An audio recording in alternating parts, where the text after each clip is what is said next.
नमस्कार मित्रों। आज का जो ये रोमांचक और रोचक संस्मरण मैं आपको सुनाने जा रहा हूँ, ये मेरे ब्लॉग पर 26 मई 2017 को प्रकाशित हो चुका है, वहाँ उपलब्ध है। और इसी से मैं अनुमान लगा रहा हूँ कि उन वकील साहब से और मेरी बात या तो 25 मई 2017 को हुई होगी या 26 मई 2017 को हुई होगी।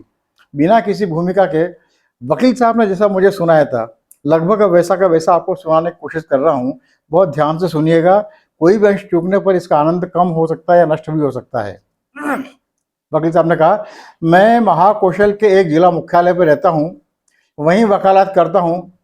इस समय मेरी उम्र 60 के आसपास है। जो मामला आपको सुना रहा हूँ उसने मेरी जिंदगी बदल दी। को मेरी उम्र उस समय कोई 30 वर्ष रही होगी। फौजदारी कानून मेरा पसंदीदा विषय है।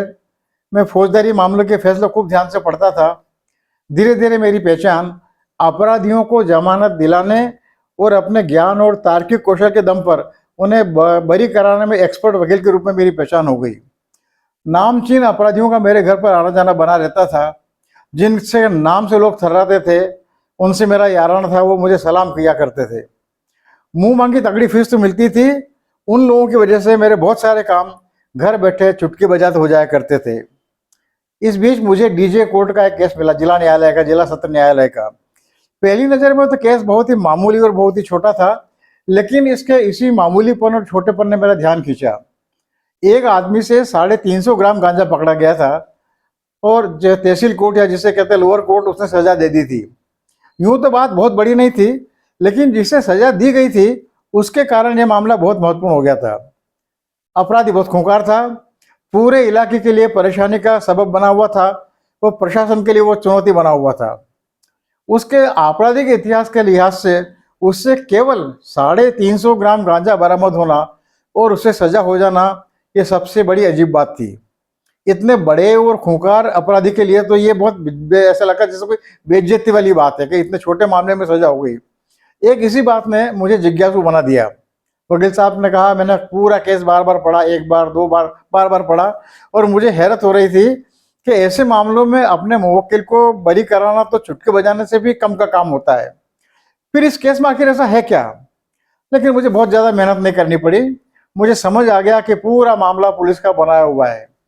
पुलिस पर ऊपर से दबाव था, और बहुत ज़्यादा दबाव था कि किसी भी तरह से इसे एक बार जेल भेज दो।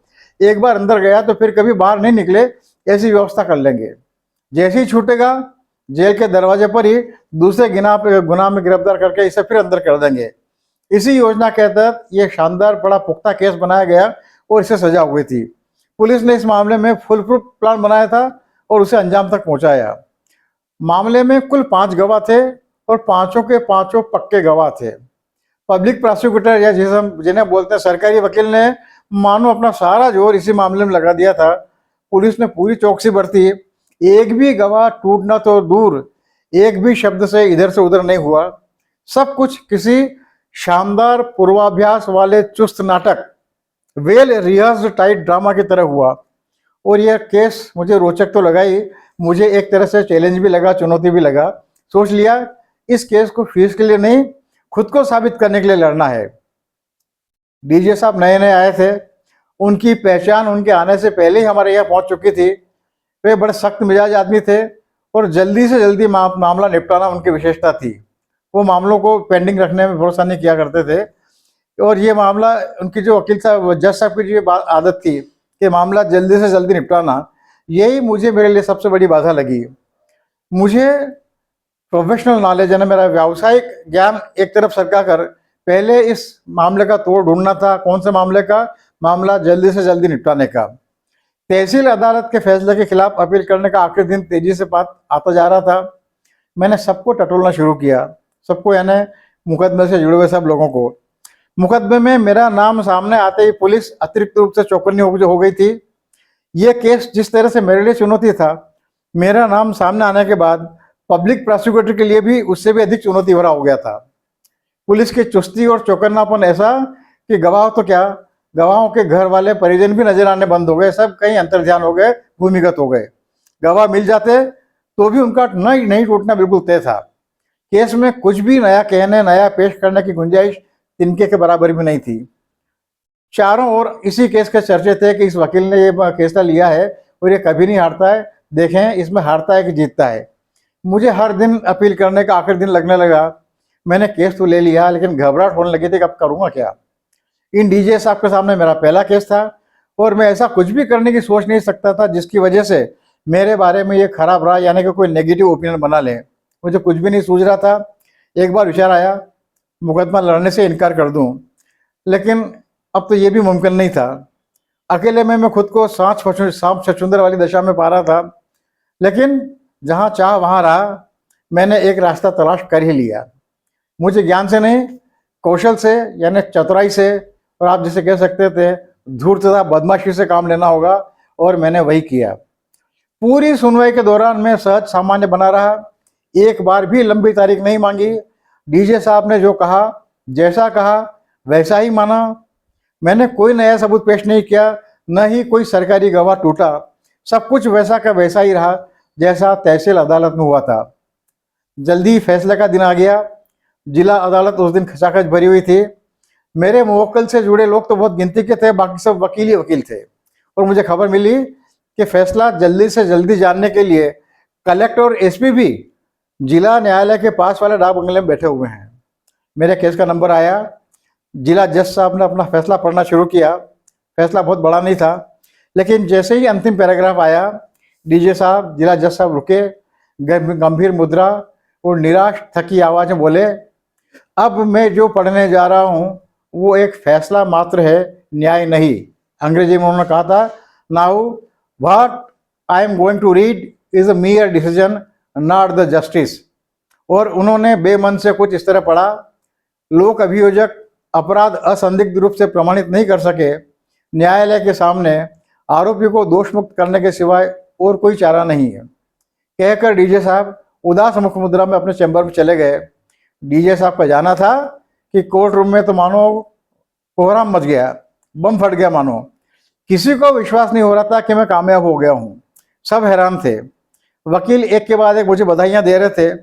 मैं धरती पे नहीं था, चारों ओर मानो मैं ही था। अपनी कामयाबी में मुझे बहुत गर्व हो रहा था।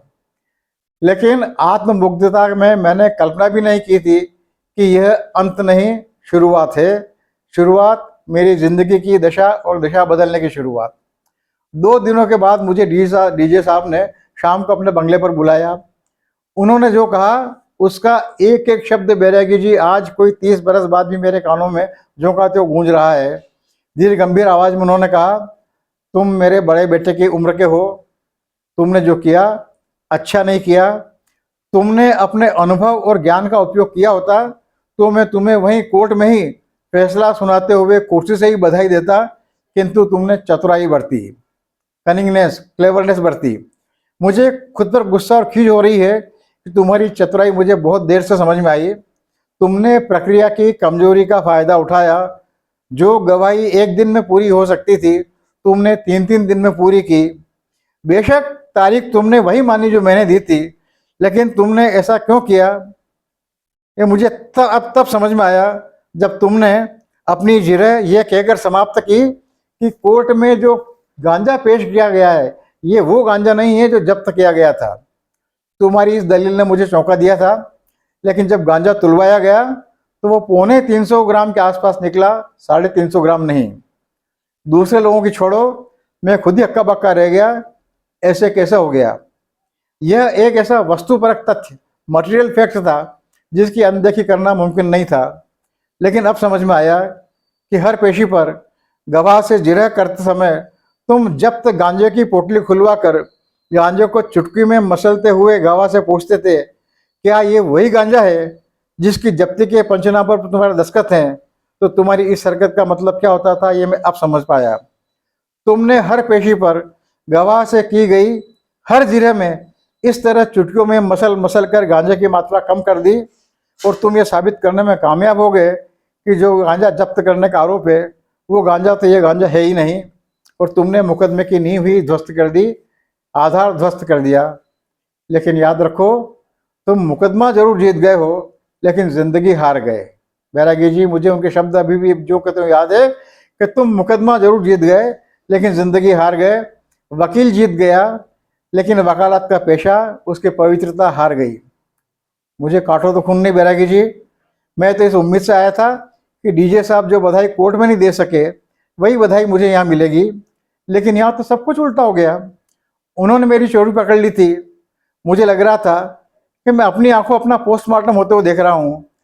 डीजे साहब रुके नहीं, बोले जिंदगी तुम्हारी है, इसे कैसी बनाना ये तुम ही तय करोगे, लेकिन जिन लोगों को तुम बचा रहे हो वे दुधारे हथियार हैं, वे किसी के सगे नहीं होते। जिस दिन तुम उनकी उम्मीद पूरी नहीं कर पाओगे उस दिन सबसे पहले वे तुम पर ही वार करेंगे, तब तुम्हें कोई नहीं बचा पाएगा। उनकी दी हुई फीस भी किसी काम में नहीं आ पाएगी।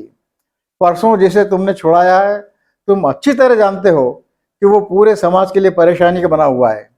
कभी सोचना कि कितने लोगों की बद्दुआएं तुम्हें लगेगी, और सोचना यह कि उस एक आदमी के कारण कितने लोग अपनी नींद नहीं सो पाएंगे। अभी तुम्हारी शुरुआत है, एक तो जवानी और उस पर कामयाबी, मन माफिक पैसा मिल रहा तो अलग, तुम अभी बोरा रहे हो, पागल हो रहे हो। ये सब मिलकर तुम्हारी जिंदगी की नरक न बना दें। लोगों की दुआएं असर करे न करे, बद्दुआएं जरूर असर करती हैं। अभी जवान हो, प्रतिभावान हो, मेहनती भी हो, या तो मैं इस केस में देख ही चुका हूँ। अभी तुम्हारी पहाड़ जैसी जिंदगी बाकी है। जिस इलाके का मैं रहने वाला हूँ वहाँ कहा जाता है जैसा खाए धान वैसा आए ज्ञान। आज अपराधियों को बचा रहे हो, कल कहीं खुद भी अपराधी मत बन जाना। मैं भगवान से तुम्हारे लिए प्रार्थना करूंगा कि तुम्हें सद्बुद्धि दे, अपनी कृपा तुम पर बरसाए, तुम सब परिवार स्वस्थ सुखी प्रसन्न सकुशल रहो। अब जाओ, फिर कभी आने का जी करे तो अपना घर समझ कर आ जाना। वकील साहब बोले, उसके बाद क्या हुआ बैरागी जी मुझे कुछ याद नहीं। मैं कब उठा, कब डीजे साहब के बंगले से निकला, किस रास्ते से कैसे मैं घर पहुंचा, रास्ते में कौन मिला, किससे जुहार नमस्ते की, मुझे कुछ भी याद नहीं। उस रात में सो नहीं पाया। मेरी शक्ल और मेरी दशा देखकर मेरी पत्नी घबरा गई, मुझसे बार बार पूछे, लेकिन मेरे मुंह से बोल नहीं फूटे। फटी आंखों से उसे देखता रहूं। वो भी रात भर सो नहीं पाई, रोती रही, और रोते रोते ही अपने इष्ट और आराधक को जपती भजती रही। अगली सुबह बैरागी जी सब कुछ बदला हुआ था। मैंने खुद से वादा किया, अपराधियों के और दोषियों के मुकदमे नहीं लूंगा। स्कूल के दिनों में पढ़ी हुई गांधी जी की कहानी याद आई। उन्होंने लिखा था कि वे पक्षकार के निर्दोष होने की खातिर कर लेने के बाद भी मुकदमा लेते थे। उसी क्षण मैंने अपने फैसले पर अमल करना शुरू कर दिया। लेकिन फैसला लेना जितना आसान था बैरागी जी, उसे निभाना उससे कई गुना अधिक कठिन साबित हो रहा था। शुरू शुरू में तो कोई विश्वास करने को ही तैयार नहीं हुआ कि मैंने ऐसा मुकदमा लेना छोड़ दिया है। कई स्थायी मुवक्किल और गुंडे बदमाश मुझसे नाराज हुए। दो एक ने तो अंजाम अच्छा नहीं होगा की धमकी दी। मुझे बहुत डर भी लगा, लेकिन मैं अपने संकल्प पे कायम रहा। कोई 2-2.5 साल बड़े मुश्किल से निकले। रुपये पैसों की कमी तो नहीं हुई, लेकिन बहुत फुर्सत में बैठना पड़ा। लेकिन धीरे धीरे स्थिति बदलने लगी। मेरी पहचान बदली तो आने वाले भी बदल गए। पहले जहाँ पर हलो बास कह के लोग आते थे, अब उनकी जगह जुहार साहेब, जय राम जी की साहेब, खुश रहे साहेब, ऐसी बातें, ऐसे आशीर्वाद सुनाई देने लगे। लोग ऐसी बातें भूल जाना चाहते हैं बैरागी जी, लेकिन मैं कुछ भी नहीं भूलना चाहता। इस पूरे वाकये का एक शब्द भी नहीं भूलना चाहता। उन डीजे साहब ने मेरी जिंदगी बदल दी, मेरा चोला बदल दिया। वकीलों की नई फसल को अब उनका कहा मैं सुनाता हूँ।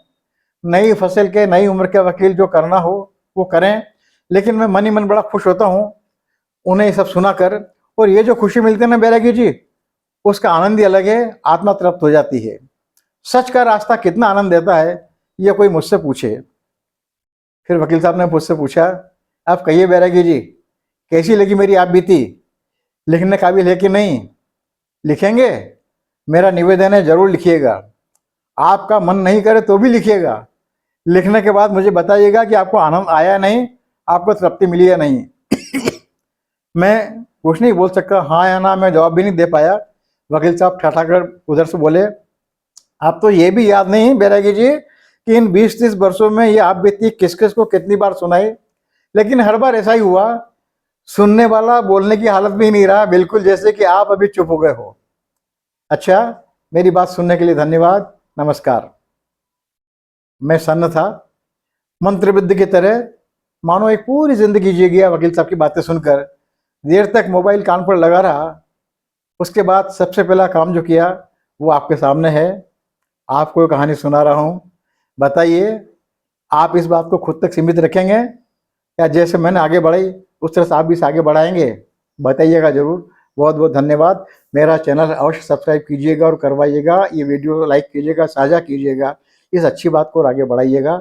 सदैव की तरह आपका कृपाकांक्षी मैं विष्णु बैरागी, अपना कृपा प्रसाद मुझ पर बरसाते रहिएगा।